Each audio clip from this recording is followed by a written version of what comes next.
Agora, se o capitalismo é a dinâmica que nós estamos submetidos, isso significa que nós estamos dentro de um jogo. Esse jogo hoje tem o nome de capitalismo. Então, dentro desse jogo, a gente precisa entender como ele funciona, como as pessoas ganham dinheiro dentro dele e como que você pode ganhar dinheiro dentro dele. Então, eu até anotei aqui para ajudar um pouco, mas basicamente são 3 elementos que fazem parte, que vão definir o quanto você vai ser pago.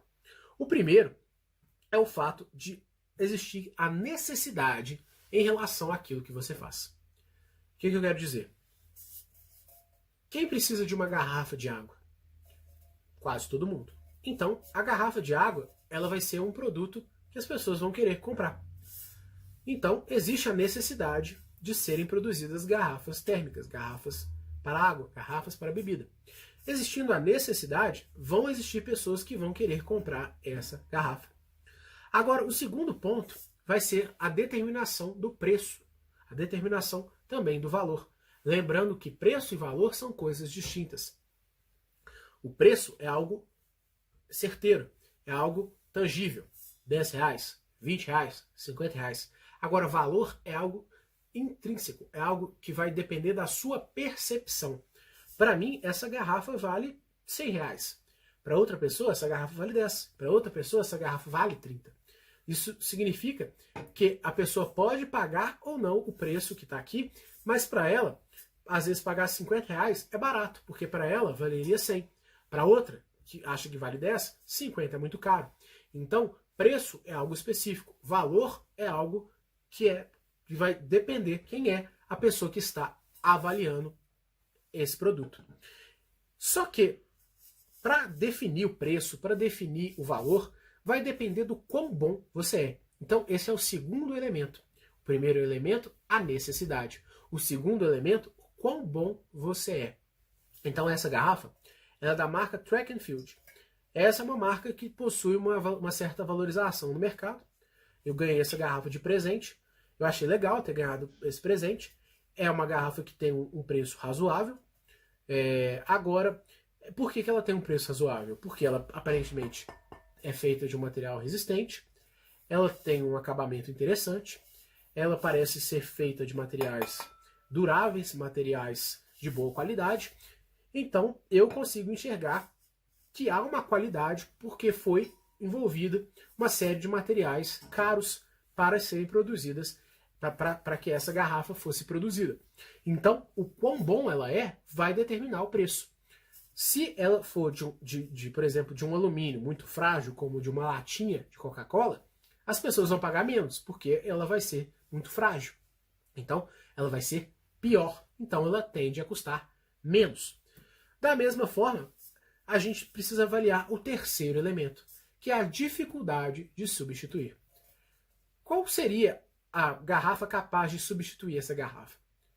Teria que ser uma garrafa, provavelmente, que vai gelar a bebida. Essa é uma garrafa térmica. Ela mantém a minha bebida gelada, segundo ela, por cerca de 12 horas.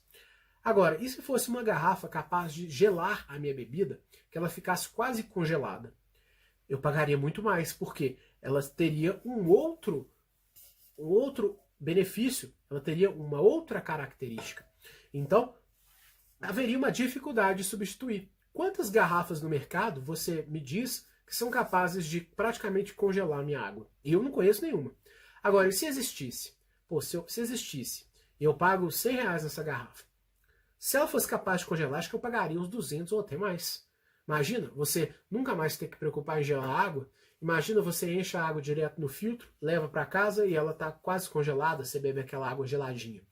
Então, nós temos aqui claramente os 3 elementos que compõem a forma como você vai ser remunerado, como as coisas são remuneradas dentro do capitalismo. Então, você pensa comigo. Necessidade.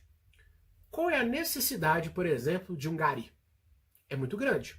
Sem garis, as ruas não vão ser limpas. Qual a necessidade de um gari ser muito bom? Quão bom um gari é? Se o gari é bom, eu sei olhar se um gari é bom ou se um gari é ruim. O gari precisa limpar a rua. Ou a rua está limpa ou a rua não está limpa. Então, beleza. Ou ele faz o serviço dele ou ele não faz.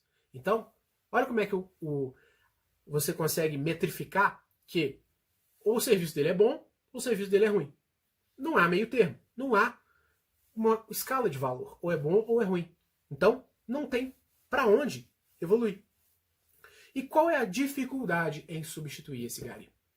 Infelizmente, no caso de um gari, se hoje eu sou um gari, eu quiser sair, eu quiser outro emprego, vai entrar uma outra pessoa imediatamente e vai me substituir. Essa pessoa não precisa ter praticamente nenhuma qualificação. Ela só precisa conseguir executar esse serviço. Esse serviço, ou ele é feito, ou ele não é feito. Então, o quão bom você é, ou você faz ou você não faz. Não tem muita escala. A necessidade, bacana, ela é real. Agora, a dificuldade em substituir, ela quase não existe, porque basta sair um que vai entrar outro. Agora, vamos trocar a profissão. Infelizmente, a gente vai fazer a avaliação, porque é assim que as coisas são. Agora, vamos supor um médico. Qual a necessidade de um médico? Altíssima. O quão bom o médico é? A gente consegue quantificar. A diferença de um cirurgião recém-formado e do Ivo Pitangui é gigante. O Ivo Pitangui, ele consegue ali transformar uma pessoa feia numa pessoa bonita. O Tony Robbins, ele fala, por exemplo, que a diferença, segundo um amigo dele, que é um cirurgião plástico muito famoso nos Estados Unidos, que a diferença entre uma pessoa feia e uma pessoa bonita, às vezes é 1 milímetro para cima, para baixo, para o lado, que vai definir um rosto bonito de um rosto feio. Então, o quão bom esse cirurgião plástico vai ser, vai estar diretamente relacionado à capacidade dele conseguir trabalhar essa diferença milimétrica. Então você consegue, muitas vezes, quantificar o quão bom é esse cirurgião plástico, ou o quão bom ele é em relação a um cirurgião plástico recém-formado. Da mesma maneira, se é um médico infectologista, um tema que está em alta, você vai saber se ele é bom pela quantidade de estudos que ele tem, a quantidade de publicações que demonstram a capacidade que ele tem de resolver epidemias, de resolver uma pandemia, de resolver problemas relacionados a uma doença. Então, você consegue comparar um médico bom, um médico mediano, um médico extraordinário. Você consegue estabelecer níveis de comparação. Quando você consegue estabelecer níveis de comparação, você consegue notar que a remuneração desse médico recém-formado, ela vai ser diferente do médico extraordinário, do Ivo Pitangui, de um cirurgião plástico renomado, do Dr. Ray, por exemplo. Mas então você vai conseguir notar que existe uma escada do quão bom essa pessoa vai ser. E quanto melhor ela for, melhor ela vai ser remunerada. Agora, o terceiro elemento é a dificuldade em substituir. O Ivo Pitangui, um cirurgião plástico renomado, ele pode ser substituído por outro cirurgião plástico? Fica difícil. O outro cirurgião plástico não vai ser tão bom quanto ele. Pode ser quase tão bom, mas não vai ser tão bom quanto ele. Então, veja que a percepção de valor ela é diferente. No caso do gari, ele é tão necessário quanto o médico.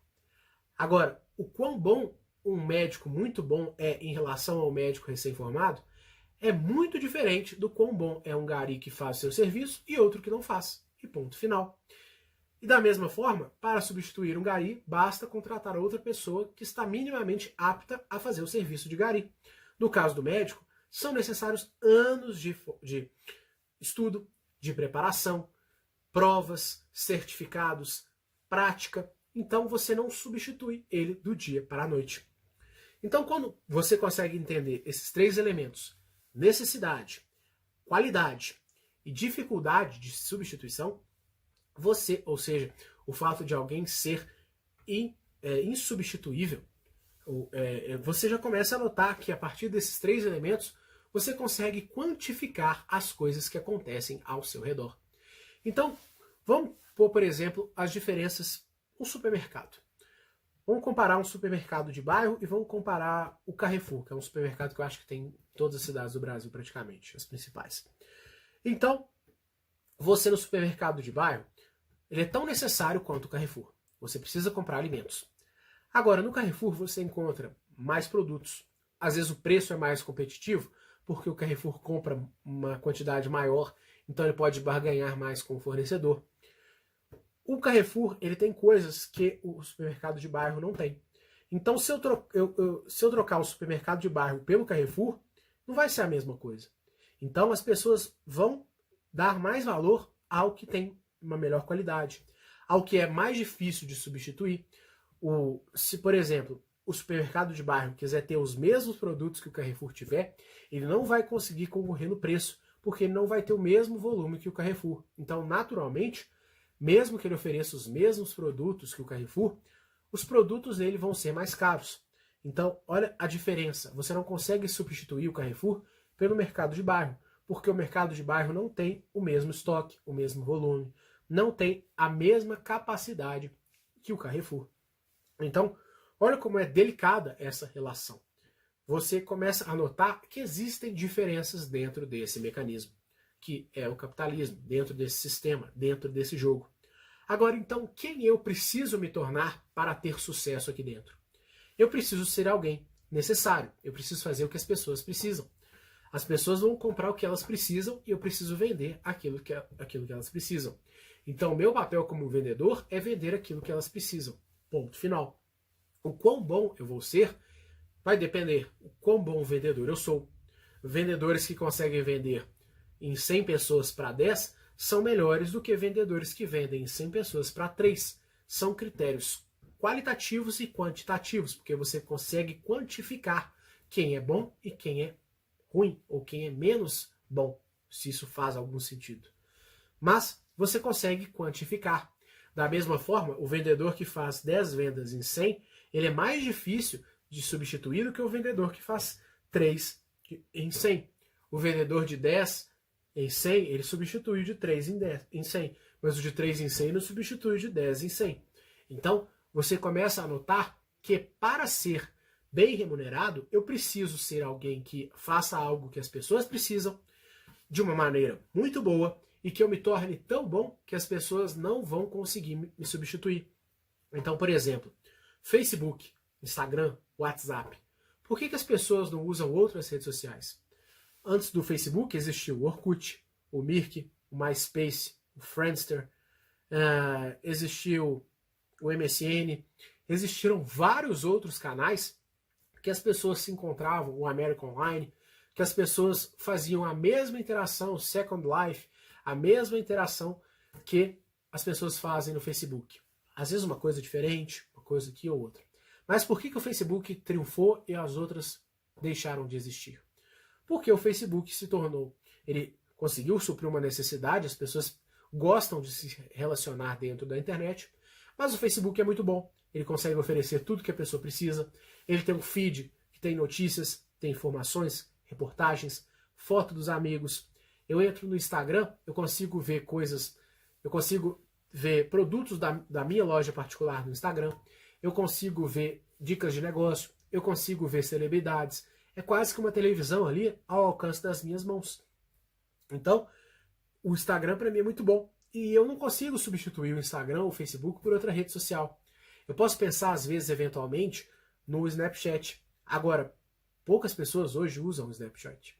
Tá quase todo mundo ali preso dentro do Instagram. Recentemente a gente tem o TikTok. Agora o Instagram está lançando algo similar ao TikTok, o Reels. Então, será que a função Reels vai conseguir substituir o TikTok? Então a gente vai começar a notar, o TikTok e o Reels do Instagram, eles são muito semelhantes. Agora, um vai ser capaz de substituir o outro? Então aqui nós começamos a ver as competições e o fato da necessidade de você mostrar para as pessoas o quão bom você é, o quão insubstituível é o seu negócio, o seu produto, o seu sistema. Olha só que legal, McDonald's. McDonald's, ele aborda uma necessidade, as pessoas precisam comer. O quão bom o McDonald's é? Eu não sei. Para mim o McDonald's aí tá nota 4, nota 5, talvez. Ele não é um sanduíche extraordinário, mas é um sanduíche que eu sei que toda vez que eu for lá eu vou receber o mesmo sanduíche, do mesmo jeito, às vezes, na maioria das vezes frio, mas eu sei que eu já sei, eu tenho uma previsão do sabor que vai chegar. E se eu comer o McDonald's aqui em BH, ou na Austrália, ou na China, ou na Europa, ou nos Estados Unidos, eu vou receber a mesma coisa. Então, qual é a dificuldade de substituir o McDonald's? É muito grande. Porque qual que vai ser o outro negócio que vai me oferecer o que o McDonald's me oferece? Tem o Burger King, é parecido. Tem o KFC, é parecido. É semelhante, mas é só frango. Agora você vai ver a dificuldade em substituir. Qual que é a dificuldade de substituir o McDonald's em relação ao Burger King? Os dois são quase iguais, mas o McDonald's está em mais canais de venda, está em mais cidades. Então, enquanto ele reinar nesses locais onde ele não tem substituto, ou ele não tem equivalente, ele vai ser o rei ali dentro. Então, o seu papel como empreendedor é mostrar que o que você faz é necessário, que você é bom naquilo que você faz e que ninguém está fazendo aquilo que você faz, ou que ninguém faz da maneira como você faz, do jeito que você faz, na hora que você faz, no lugar que você faz. Então, isso já começa a abrir algumas possibilidades. Pô, se eu vejo um negócio que dá certo numa capital e eu moro no interior, por que eu não posso replicar esse modelo da capital no interior? Existe a necessidade? Pô, é um restaurante australiano, Outback. Pô, só tem Outback nas capitais e em algumas cidades grandes. Por que não abram um semelhante ao Outback lá na cidade de Montes Claros, lá no interior de Minas? As pessoas têm a necessidade de um restaurante, as pessoas vão gostar dos pratos. Agora vai determinar o quão bom eu sou, eu vou ter que prover um bom serviço para que os outros restaurantes não compitam comigo, e eu preciso mostrar a minha dificuldade em ser substituído. Ou seja, se não existe um Outback lá na cidade de Montes Claros, eu ao lançar um correspondente, um similar, uma cópia, eu vou ter algo que ninguém tem. Então ninguém vai me substituir. Se as pessoas quiserem os pratos que eu tenho, elas vão ter que ir ou no Outback nas capitais, ou ali dentro da minha comarca, ali dentro da minha terra, ali dentro da minha Montes Claros, as pessoas vão ter que pagar, as pessoas vão ter que ir no meu negócio. Então eu sou difícil de substituir, ou às vezes até insubstituível. Então ali dentro eu vou ser o rei. Então o seu papel é encontrar algo que seja necessário, que você consiga se tornar bom, ou que você veja que há uma escala, que há uma escada que você pode percorrer e se tornar cada vez melhor. E cada vez você vai ser melhor remunerado e que você, de preferência, seja insubstituível naquilo que você faz.